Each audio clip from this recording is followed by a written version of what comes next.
So what's up mga kabango? Andito naman tayo sa isang step session sa Yakal, Quezon City. Ayan, mga hunting naman tayo or mag-a-ambush. So yun guys, welcome ulit dito sa step session natin sa Yakal Coffee Shop sa QC. Andito tayo kasama natin ngayon si Sir Jimry. Sir Jimry, matanong ko lang, ano ang top 3 perfume na ginagamit mo? Father and Son yung Debonair, tapos Gentle Sauvage ng Symmetry Love, tsaka Pleasure Intense, Symmetry Love. Yun. So sa tatlong yan, sir, ano ang pinaka nasusuot niya, pinaka ginagamit mo? Debonair. Ano ang meron kay Debonair na nakukuha natin sa kanya? Ba't nyo lagi siyang sinusuot? Ano siya parang citrusy na fresh, tapos may pagka-woody. Tapos parang ano kasi, medyo mahilig kasi ako sa may pagka-woody na May lalaki-lalaki ang dating. So, yun, Father and Son, alam mo na.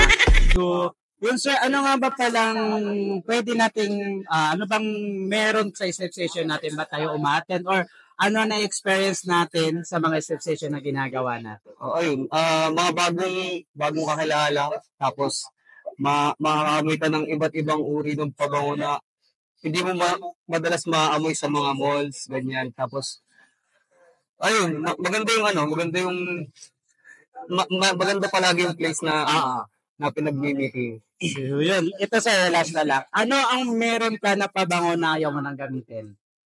At bakit? Meron pa bango yung... Pwede ba No. Ano naman okay lang? Okay lang. Sige, yung HSI na living. Bakit po? Ang tamis. Hindi ko puso lang. Yun ang alam ni Sir CHI ng limit. So yun lang guys, maraming salamat sir. At ayun, isa kayo sa interview natin at yun na nagbibigay naman kami ng mga order natin. Marami tayong mga sponsored nito pero kasama natin si Sir John Edward. Parang balita ko lagi kang may panalo sa... Ay, hindi naman. Hindi naman ba? So, ano ang pinaka-top 3 perfume na gamit mo, sir? Sa local, sa local. Sa local. Ang mga local na ginagamit ko is yung Cluster Edriel, yung Perfume Astro. Ano pa ba? Dan Elco yata yun.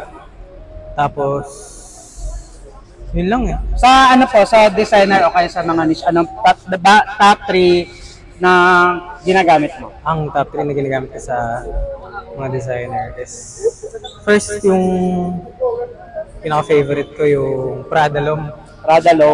Tapos Suprema Sinoy. Okay na to, Intense. Parang top 1 ko yan Okay, sige, next.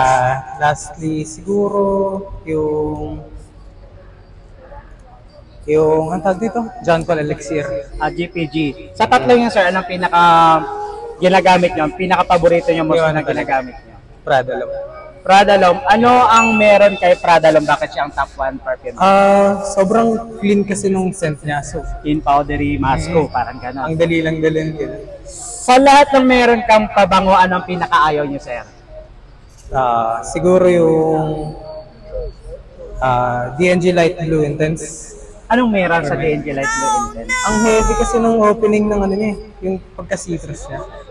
Sobrang heavy. So, parang at saka hindi siya ganun Sorry, kahit ako hindi ko din siya gusto talaga. Because of yung pagiging citrusy niya kasi hindi siya ganun sobrang lakas.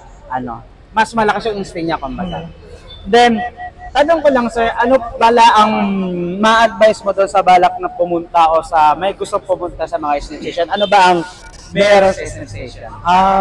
Siguro, punta lang kayo. Wala namang bayad dito. Friendly naman lahat ng tao. And beginner friends sila. Yun, marami silang maaamoy talaga. At yun, marami kayo magiging mga kaibigan sa toto lang. And pupunta nang walang pera o uuwi ka nang may pabango. Tama yun. So yun sir, yun lang po. Salamat po at nandito. Kaya parang balita ko, lagi kang nasa step session. Yun, so salamat sa suporta. Thank you, sir. Sana hanggang sa muli ng step session natin, nandun po kayo. Maraming salamat po and God bless po sa inyo. Thank you, sir.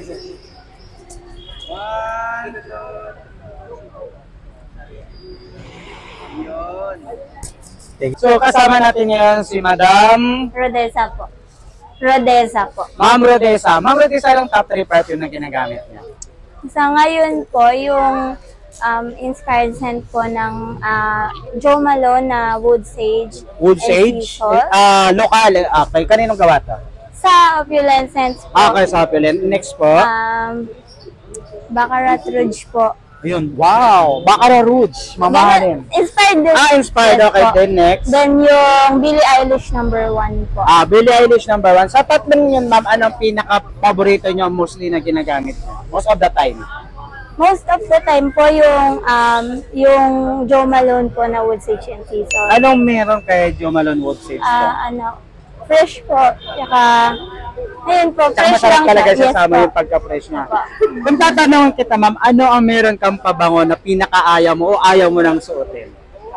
Actually, wala naman po kasi wala. mostly po ng mga perfumes talaga na binibili ko po is yung gusto ko po talaga. Saka na-appreciate Opo, nyo. yes po. So, yun ma'am, tanong ko lang po, ano po bang ma-advise nyo sa mga pumupunta or masasabi nyo sa pumupunta sa mga snip session natin?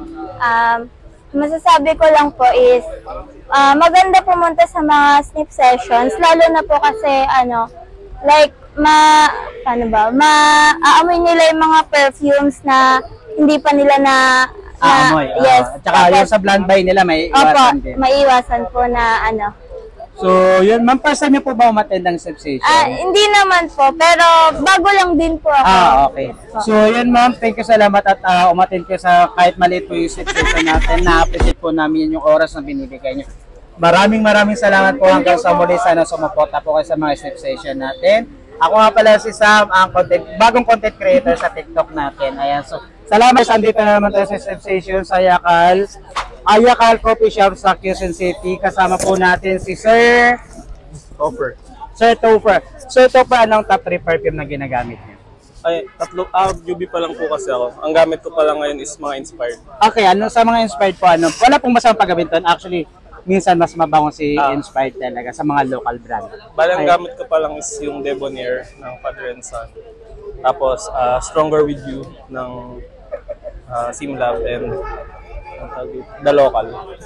Ayun. Sa tatlo yun, sir, anong pinaka-paborito nyo? Or most of the time na ginagamit nyo? Yung Debonair. Anong meron kay Debonair? Ba't nyo siya lagi? Hello, Father and Son, na sponsored na din namin kayo Parang, sa susunod. Ayun. Ano po siya pwede siya for daily talaga, tsaka any occasion. Tsaka napaka-masko, fresh niya talaga. Naway ko nga siya. Lalo na summer ngayon. So, sa lahat ng ginagamit mong perfume na meron ka, anong pinaka-ayaw mong gamitin na ngayon? Yung pinaka-hit mo na dahil mali lang yung bili mo, parang gano'n. So far, wala pa naman. Ay, siguro yung yung The Local kasi medyo mahina lang sa skin chemistry siguro. Basta tatlo yun yung medyo mahina. So, yun sa ano po mapapayo nyo or masishare nyo na experience sa ganitong step session na? Wag lang mahiya na mag-try. Para at least marami kayong matry na bagong pabango. Yung mga hindi nyo pa afford.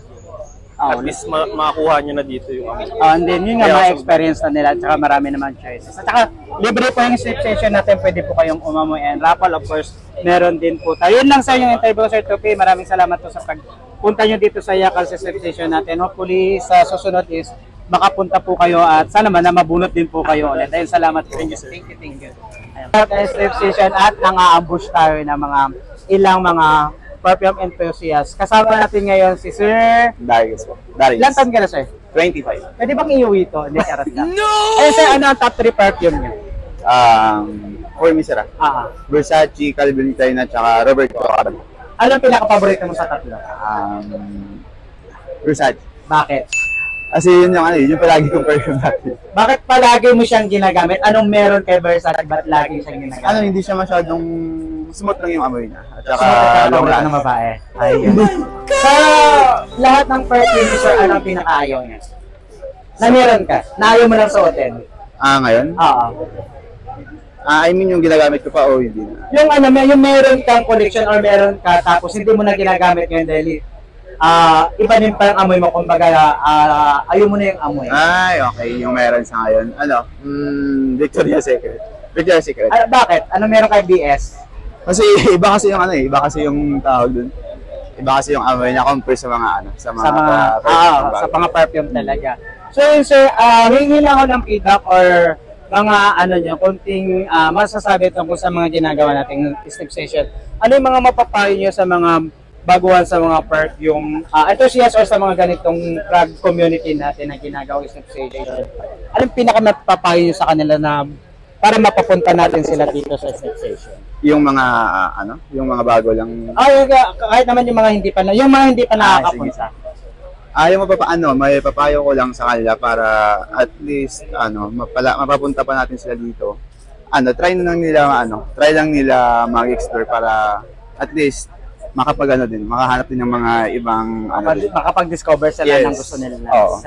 So, yun lang sir, gusto ko lang magpasalamat sa inyo sa mga suporta yun na pumupunta kayo sa mga snip station natin na lumalaki ang mga community natin sa mga pabango po. So, hopefully sa mga gaganapin pa natin na maraming gaganapin pa na snip station is makita po namin at moment kayo. Okay, naku nga po pala si Sir Sam or Ari ka rin sige mo. Salamat po sa pagpunta. Thank you. Hello guys, welcome ulit dito sa Yakal Coffee Shop. Ako nga pala si Sam, ang inyong host ngayon. Kasama natin si Sir Ben. Si Sir Ben na talagang wag yun lang kunin yung size namin ha. Okay Sir Ben, anong top 3 perfume na ginagamit niyo? As of now, Ilang Ilang in Gold, Celeste. Ano daw? Ilang in Gold. Okay, Ilang in Gold, Celeste. Yung paborito ko. Tapos, may Mashumar. Sa tatlo yun sir, anong pinaka-paborito niyo? Ano most of the time na ginagamit? As of now, yung Celeste. Yung Celeste, bakit? Ang ganda ng pagkain. Hindi sa pag-praise niya. Yeah, Kahit saka yung si Lodge, longevity sa, lalo pag cotton dress. So sir, ano naman ang meron ka na pabango sa ngayon na hindi mo na nagagamit? Sa ngayon, siguro Instant Crush ng Mancera. Bakit po or why hindi nyo na siya gusto ngayon? Hindi naman sa hindi gusto pero hindi ko lang na siya masyado nagagamit kasi marami na kasi gumagamit.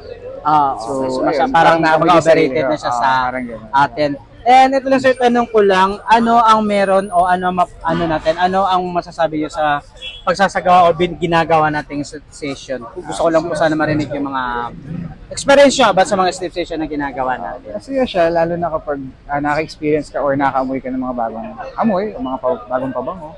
Ayun, parang mas nagda-dive into sa sa experience ba? Sa passion mo. Tsaka ang daming kaibigan, ang daming nakikilala, nag-share ng mga collection nila, tsaka talagang sobrang, halos lahat naman mababait. May naman tayo dyan eh. May mga community na sobrang mababait, lalo ng mga admin natin. So, isa pa sir, kung sakali po bang gawin nating monthly ang ating situation, maasasuggest or oo ba kayo o hindi? Depende. Pag busy, hindi makakapunta. Pero kapag meron at available naman, why not? Makapunta naman siguro. Yun, tama naman po. Kasi marami namang sleep session. Kung busy, unahin ang pagkakabusy. Pag may time, go for sleep session po. So yun na sir, maraming salamat po. At sa naimbita namin kayo dito and isa pa po kayo sa nanalo. And yun, maraming salamat po. Thank you. Okay, closer picture. 1, 2, 3, smile. Alright.